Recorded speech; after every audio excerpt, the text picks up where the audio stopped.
I'm Dr. Fran Murphy, Director of the Environmental Agent Service in the Office of Public Health and Environmental Hazards at VA Central Office. Welcome to this teleconference on chronic fatigue syndrome. Continue with the stop taking calls for now, but you'll have another chance later on in the program. Many thanks for your questions. At this time, I'd like to turn the program over to Dr. Carol McBride, joining us from the VA Regulations staff for the Compensation and Pension Services. Dr. McBride will discuss guidelines to VA benefits when dealing with veterans diagnosed with chronic fatigue syndrome. Following Dr. McBride's presentation, we'll reopen the telephone lines to answer questions concerning chronic fatigue syndrome benefits and compensation, as well as any follow-up questions you may have from the first half of this program. Dr. McBride, thanks for joining us. In light of the fact that chronic fatigue syndrome is now being diagnosed in veterans, including Persian Gulf veterans, have we had to rethink benefits and compensation regulations to include this disorder? Yes, we have, Dr. Murphy. Since there is no single analogous condition in the rating schedule that can be appropriately used for its evaluation, we have added chronic fatigue syndrome to the rating schedule as a new diagnostic code, 6354. We added it as an interim rule with requests for comments. This means that while it became effective immediately on publication in the Federal Register, which was November 29, 1994, there was a 60-day period following publication for public review and comment. Since we received no comments, we have made no changes and are in the process of affirming the final rule. We placed the new code in the systemic disease section of the rating schedule because it commonly presents symptoms related to several body systems rather than a single body system. We don't ordinarily include diagnostic criteria in the rating schedule. However, CFS has been ill-defined in the past and sometimes confused with other conditions, and its diagnostic criteria are still the subject of active research. In addition, it is not described in detail in the reference textbooks that may be available in our regional offices, unless the books are very recent. So for all these reasons, we have included diagnostic criteria for CFS in the rating schedule. The criteria we used are a modified, somewhat simplified form of the old CDC research criteria. We did not simply adopt the CDC criteria for VA compensation purposes for several reasons. First, those CDC criteria can be changed without having to go through the lengthy regulatory process that includes a period of public review and comment, as we must do when we change the rating schedule. And this process takes many months at best. Next, we recognize that the CDC criteria were developed for research purposes. So we combined some criteria that were closely related and made our criteria slightly less stringent, which was actually an advantage to veterans.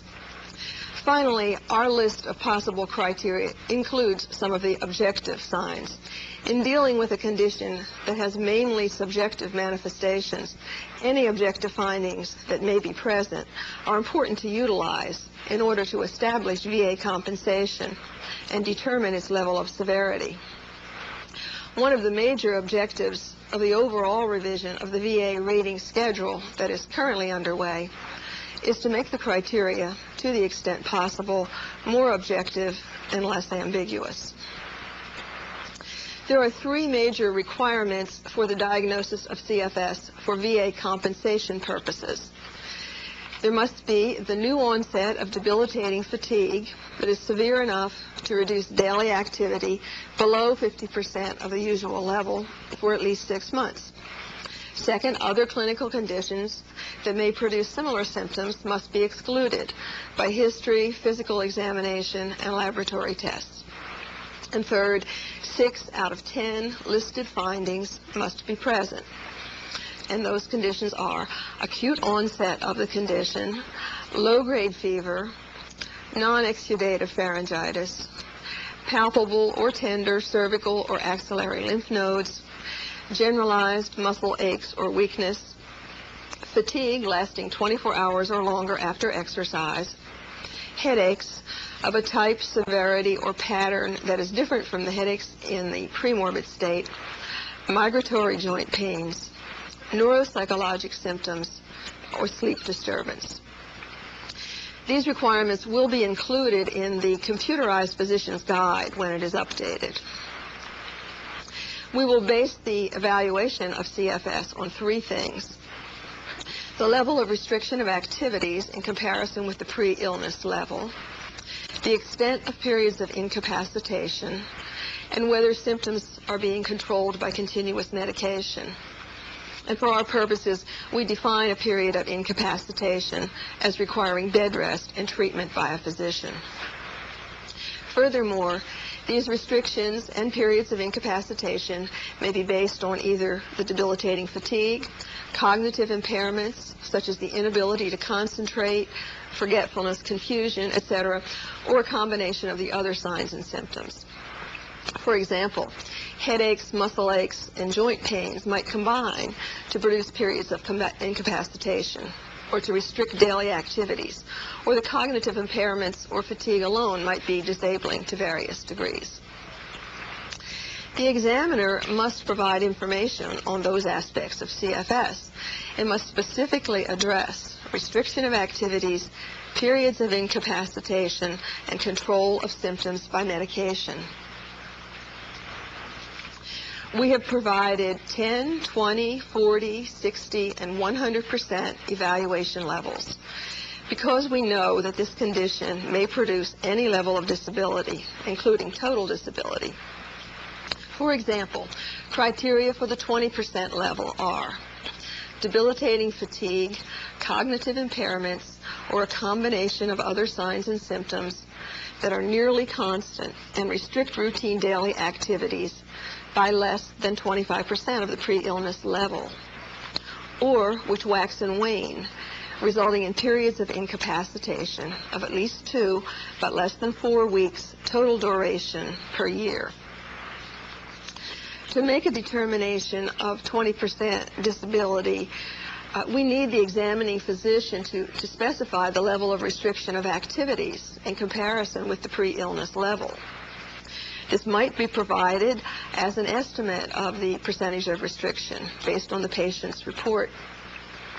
Or it could take the form of a list or narration of activities which the patient cannot carry out or carries out with difficulty, from self-care to house cleaning, from working to recreational sports, and so on, and the list will probably vary with each individual. Because many of the findings are subjective, assessment of this condition will probably be difficult, both for the examiner and the rating board, but probably not more difficult than the evaluations that are already needing to be made to determine the severity of psychiatric disease, in determining degrees of disfigurement from scarring, in making determinations of unemployability, and so forth. And they are all difficult problems at times. By providing both the diagnostic and the evaluation criteria, we hope to assure consistency in determinations of service connection and evaluation for this condition. For the 40 to 60% evaluations, criteria are similar with different lengths of periods of incapacitation and different percentages of restriction for activities. We will assign a 10% evaluation if there is a need for continuous medication to control symptoms, or if there are symptoms which wax and wane but result in a total of 1 or 2 weeks of incapacitation per year. For a 100% evaluation, there must be near constant symptoms which restrict routine daily activities almost completely and which may occasionally preclude self-care. Since the Secretary has the statutory authority to revise the rating schedule in accordance with experience, if we find that adjustments in either the diagnostic or evaluation criteria are warranted, as we accumulate more experience with this condition, and as medical research comes to new conclusions, we may amend them. For now, We believe that by providing the diagnostic code and diagnostic and evaluation criteria, we have furthered the likelihood of consistent evaluations for veterans with chronic fatigue syndrome. Thank you, Dr. McBride. I'm sure there are many questions about benefit compensation in our audience. So we'll go back to our telephones and once more take calls. Please remember, if you have a specific question about your individual benefits, it will be more beneficial to call the Persian Gulf Veterans Helpline at 1-800-PGW-VETS. The toll-free number here in our studio for those physicians and healthcare providers in the audience is a 1-800 number, 1-800-447-0375. And if you're calling from the Washington, D.C. area, we can be reached at 202-463-5325. That again is 202-463-5325 or 1-800-447-0375. You may begin calling now. While we're waiting for your first call, I have a question for Dr. McBride. Dr. McBride, you didn't mention in your presentation whether there was a presumptive period for chronic fatigue syndrome. Is there a presumptive period, or do veterans need to present while they're in service? Right, that's a good question. There is no presumptive period, and for those of you who aren't familiar with what that means that we can service-connect a condition if it develops at some time after service. Normally, the condition must have been incurred in service, and that is the situation with chronic fatigue syndrome. It must have been incurred during active duty. That isn't to say that it need to have been diagnosed during active duty, but we must be able to trace it back and indicate that the symptoms started during active duty. We have a caller from Houston, Texas. Please go ahead, Houston. Hello? Yes, go ahead, Houston. Oh, fine. Thank you. This is Dr. Ford at the VA in Houston. I have a question concerning patients who have previously been evaluated for chronic fatigue syndrome in 1988, and now we have new criteria. And how are their compensations going to be dealt with? Dr. McBride, what about those patients who don't fit the 1988 criteria but might fit the 1994 criteria? We didn't adopt either of those sets of CDC criteria.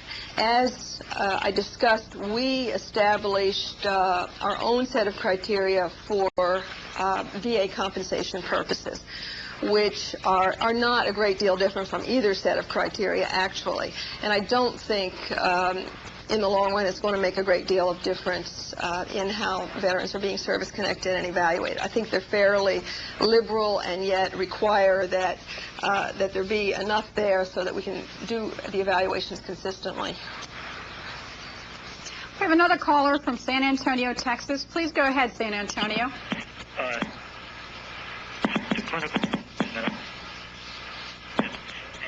If on physical exam we detect hypotension, orthostatic hypotension, can we proceed? Do we need a tilt table test? And how best to proceed with treatment? I think the question that we're having a little bit of difficulty with transmission, but I understood the question to ask about autonomic dysfunction and chronic fatigue syndrome and orthostatic hypotension and whether you need to do a tilt table test in that regard. Maybe Dr. Gantz, you could take that question. Let me comment, because there was an intriguing publication in The Lancet in March of this year looking at 7 children diagnosed with chronic fatigue syndrome that had abnormal tilt table testing, and those patients were treated and seemed to symptomatically improve. That's a small study of only 7 patients, and it's hard to generalize from that small study to the whole world. Now, they've also looked at some adults with chronic fatigue syndrome using tilt table testing, and again, those results aren't yet published. So I think at this point, that's still preliminary data. Tilt table testing, it's intriguing. Other investigators have looked at that and have not found the same differences. So I think at this point I'd hold off tilt table testing, and that's really for research purposes at this point, until we have more information. Yeah, again, I'd like to amplify a little bit on Nelson's comments, because, you know, the report which came out in Lancet received a great deal of publicity and interest, in part because the name chronic fatigue syndrome was associated with the study, but it's in part the kind of study which causes a lot of confusion in this study, or in this field of study. As Nelson pointed out, the number of patients in the study was quite small. It was a very atypical group of participants who were in that study, being adolescents rather than adults. And then finally, the study was conducted in essentially a tertiary specialty care center for children. And the way that the patients were selected really sort of biased their findings towards finding something like autonomic dysfunction. And so again, I think you have to be really careful when you hear different claims about what can be going on in these patients. It's possible that those things can be going on, but certainly those kinds of study provide insufficient proof of that. And it's one of those things, I think, which I think is worth looking at, again, in terms of research. But again, as Nelson has pointed out, other investigators have looked at that, specifically using tilt table testing in studies, and have not found anything. The other point I want to emphasize, which I didn't point out, that the response to therapy was not a controlled trial. And patients that were treated there was no placebo control group. So it's difficult to know what the beneficial response means in that setting. Okay, I want to remind you that our telephone lines are open. You can call us at 1-800-447-3075, or in the Washington, D.C. area, call 202-463-5325. And again, we're accepting calls on VA compensation for chronic fatigue syndrome, general Persian Gulf veterans issues, and also clinical questions on chronic fatigue syndrome. We do have a caller now from Denver, Colorado. Go ahead, Denver. Hi, this is for Dr. McBride. I'm a little bit puzzled, and it's probably my confusion more than anything else, but your case definition for chronic fatigue for compensation purposes requires that the activity level be reduced to 50% of the patient's pre-illness activity level. And yet the compensation for the 20 and the 60% that you gave spoke of 25% reduction, and the other spoke of 50%. I'm confused. Yeah, I think I can clear that up. The 50% reduction is what is required for the diagnosis, and that has to be present for a 6-month period in order to establish the diagnosis. After that, there may be none or any level of restriction of activities as the disease goes on. It may get worse, it may get better, it may stay the same. So we may have any level of restriction for a period of some time, years even, once the diagnosis is established. So the 50% specifically pertains only to diagnosis. After that, we don't know what the level might be.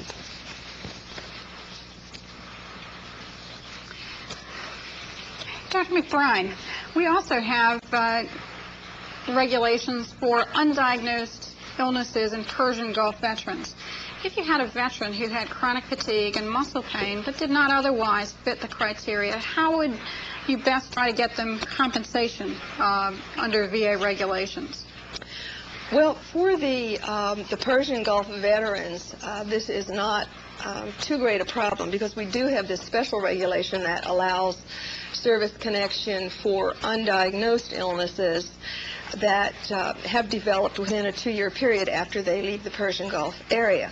So if they have symptoms that are very similar to chronic fatigue syndrome, but really don't fit the full-blown picture, we may still service connect them and put them and evaluate them under that chronic fatigue syndrome code. We call this rating by analogy. And when a veteran that needs to be service connected has a disability, we look for something in the rating schedule that's very close to the symptoms that they have, and it has the appropriate levels of evaluation for that condition. So in that case, we would probably rate that veteran, and probably have rated a number of veterans under the chronic fatigue syndrome code. even though they do not meet the criteria for the full chronic fatigue syndrome. Okay. We have a call from Washington, D.C. Please go ahead, Washington. Yes. I'd like to know if the VA is doing any research on chronic fatigue syndrome in Persian Gulf veterans. Yes, actually the VA is doing a number of research projects on chronic fatigue syndrome. One of the environmental hazards research centers, specifically the one at East Orange, New Jersey, is doing a number of clinical research projects related to chronic fatigue syndrome in Persian Gulf veterans. The principal investigator of that study is a VA physician, Dr. Ben Nadelson, and they'll be looking at a number of different factors, including autonomic function in chronic fatigue syndrome patients. That center will also be studying multiple chemical sensitivity. The Boston VA Environmental Hazards Research Center will be looking at cognitive function in individuals with undiagnosed illness after Persian Gulf service, but also comparing them to a number of individuals who have either chronic fatigue syndrome, fibromyalgia, or multiple chemical sensitivity.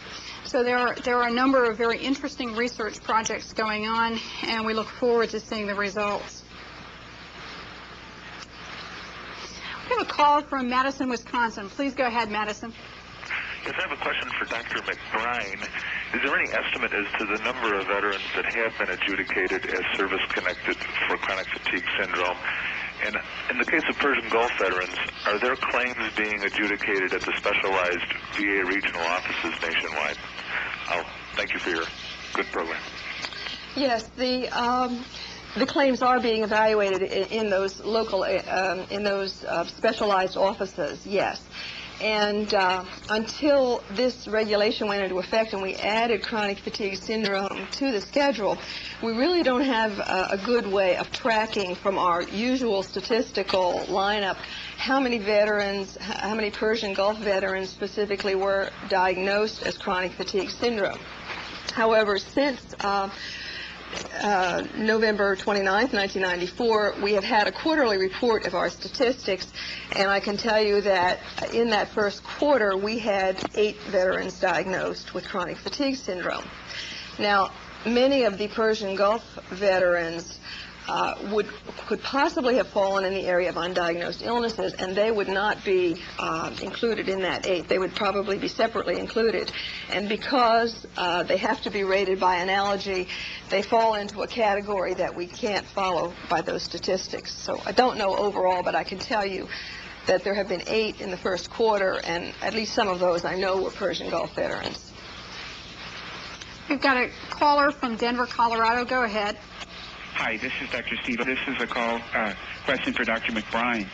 As the new CDC case definition for chronic fatigue syndrome is less restrictive than the compensation definition for CFS, what happens if we make the diagnosis in our CNP unit and send that in for rating? Will you try to ram it into your case definition, or how would you handle something like that? Thank you. You're speaking from the VA, well, I assume he's speaking from the VHA side when a clinician makes the diagnosis based on the research criteria, which if an examiner is doing an examination for CNP purposes, then he or she should be looking at the CNP diagnostic criteria and following that. And I realize that the diagnostic criteria for our purposes are not yet in the physician's guide, but they should be in there shortly, I understand. They have already been developed and should be going in there on the automated version. So they are really what should be used for CNP exam purposes. If we don't have those, we'll do the best we can. I mean, we try to give the veteran the benefit of the doubt and use a liberal interpretation. So until those are in place, that's what we'll be doing. The call-in numbers are on your screen. We're happy to accept your calls now on clinical issues related to chronic fatigue syndrome, compensation issues, and any other general Persian Gulf issues that you'd like to call in with. Dr. McBride, I have a question for you also. from your description that you just gave, it sounds like the physicians have a significant impact on the ability of veteran patients to get compensation for chronic fatigue syndrome. It sounds like the quality of the history and physical are really exceedingly important in this particular condition. Yes, that's true, Fran, and of course it's not true just for chronic fatigue syndrome, but it's certainly true in general. In this case, since the physical examination is probably not going to reveal very much, if anything, the history is really critical. So we're going to be relying on the examining physicians to give us a really more complete than usual history of the patient's day-to-day activities and what they can and cannot do now that they have this illness. That's more important than ever. So maybe the history on these people needs to be a lot longer than you usually would give, because the more information you give us, the better we can try and make a fair assessment of the veteran. I have another caller from Hines, Illinois. Go ahead, Hines. Yes, I'm a little bit confused. My question's for Dr. McBride. When seeing the veterans in terms of compensation and looking at the timing of their symptoms in relation to deployment and return, you stated that the symptoms had to have started for CFS while they were on active duty, but the unexplained symptoms they have up to 2 years after returning from deployment. Does that mean those 2 years they had to have still been on active duty, or could they have gone into the reserves or even out of service? And also, how can we objectively determine when the symptoms started if, in fact, they had not come forward to a healthcare person and it's not in their record? Do we just take their word if they say it started and just document that in our note? Okay, the first part of the question about where they were in the 2-year interval, it doesn't matter whether they were on active duty, in the reserves, or full civilians, or whatever. It doesn't really matter. It's just a temporal thing. So they may have been discharged or they may not. That doesn't matter for that purpose. And the other question about the requirement for objectifying the symptoms, the onset of symptoms, is a matter that, of course, in the Compensation and Pension Service you deal with all the time. As a rule, we will require some evidence in the medical records that they reported with symptoms of A, B, or C, and it's recorded in their service medical records. That's our general standard. Now, if a veteran is very sure that symptoms started but did not see a physician or anyone in service for that, there may be other subsidiary evidence that they could produce that would show that their symptoms began during service. So there are different ways that they could prove that. I have another question from American Lake. Go ahead, American Lake. Been a recent media interest in a possible relationship between the prophylactic medications administered during the Gulf conflict, possibly other environmental influences, as being possibly causative in some of the symptoms now seen in Persian Gulf veterans. Dr. Murphy, could you update us on the current status of that research, please? Yes, there are actually two important research projects that have preliminary results so far. One was done at Duke University by Dr. Abadonia, and he's using a chicken model to test pyridostigmine and combinations of pyridostigmine with pesticides in acute neurotoxicity in chickens.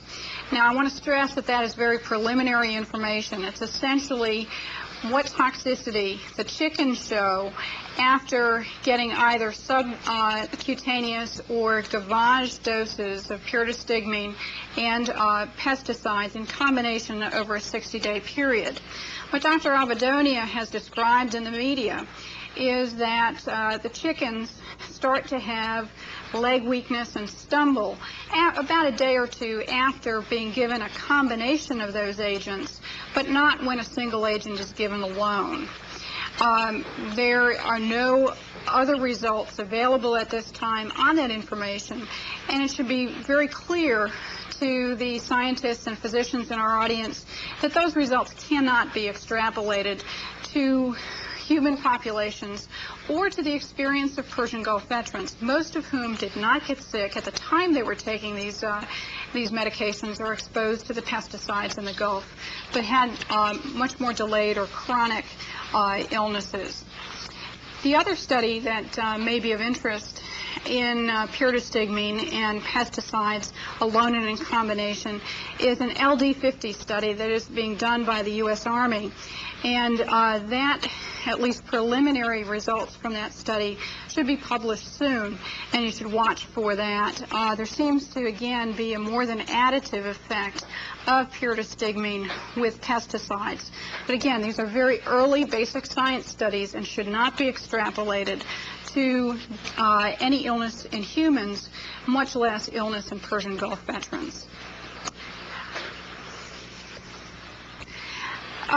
Dr. Fakuda, maybe I can ask you if there is any research showing that chronic fatiguing illness might be related to organophosphate exposure, pesticide exposure, or use of pyridostigmine bromide. I'm not aware of any. That's certainly, there has been a lot of speculation in the past and a lot of people who have reported that chronic fatigue syndrome results from a variety of different toxic exposures, but again, there are no good scientific studies which have been able to show an association. And so it's one of those things which remains in the realm of speculation, but certainly no good evidence for it. With chronic fatigue, there's so many anecdotes, and the anecdotes clearly outstrip the controlled data, with good data looking at. So I don't think we have any information that relates to any of this information for chronic fatigue syndrome in terms of causative roles. We have another caller from Albuquerque, New Mexico. Go ahead, Albuquerque. Hello. Yes, this is Dr. Betty Orduña Salisbury again. This question is for Dr. McBride. Is there a screening process, or what does a veteran have to satisfy before he eventually ends up assigned for a CNP examination by the VA physician? Or can a veteran who simply is a Persian Gulf War veteran just come up and say, I'm a Gulf War veteran, I want to be examined for compensation and pension for Gulf War syndrome? Perhaps Dr. Murphy can address that better, because there is a provision for getting an examination, I believe, for Persian Gulf veterans, is there not? Actually, there are two separate processes that you need to be aware of and keep in mind for examination of any veteran. But there's always a separation between the medical care system that are available to eligible veterans and the benefits examinations. For Persian Gulf veterans, every Persian Gulf veteran is encouraged to come in for a Persian Gulf registry examination. That's a screening health examination and basic laboratory testing that gets the veteran into the VA healthcare system. Then there is a separate process applying for a rating or a compensation and pension examination. The two are not used for the same purpose. CNP exams are for benefits. The registry examination would be for that veteran who wants to access the VA medical care system. I'd like to take a chance to just allow our panelists to sum up any important thoughts they might have after our discussions today. Maybe I can begin with Dr. Fakuda and ask if you have anything that you'd like to highlight or anything that you'd like to point out to our audience. Yeah, I think that there's really just one general point that I'd like to make, that, you know, in the last hour and a half or 2 hours, we've been talking about two problems which are highly distressing to a large group of people and which are very difficult to get at the bottom of what's going on. Clearly, I think that there are some parallels between the chronic fatigue syndrome and then the questions which are being raised about unexplained illnesses in Persian Gulf War veterans, and that the temptation for physicians and healthcare workers is sometimes to latch on to a lot of different kinds of speculative stories which are going around, because it's difficult to tell your patients over and over again that there is no good information on that. But unfortunately, at this point, that's largely true. I think that there are a number of good studies which are being instituted in the area of in Persian Gulf War veterans to try to get at what's going on in them. Unfortunately, it will take a little more time to begin to clarify what really is going on there, but substantial work is going on. Dr. Gans, do you have any comments or thoughts for us? Well, I think the first thought I want to emphasize is that chronic fatigue is a real disorder. It's a disorder that is not, it's not a new illness. It goes back for years and years and years, as we said at the onset of the program. I think the second point I want to emphasize is that we don't know what causes chronic fatigue syndrome.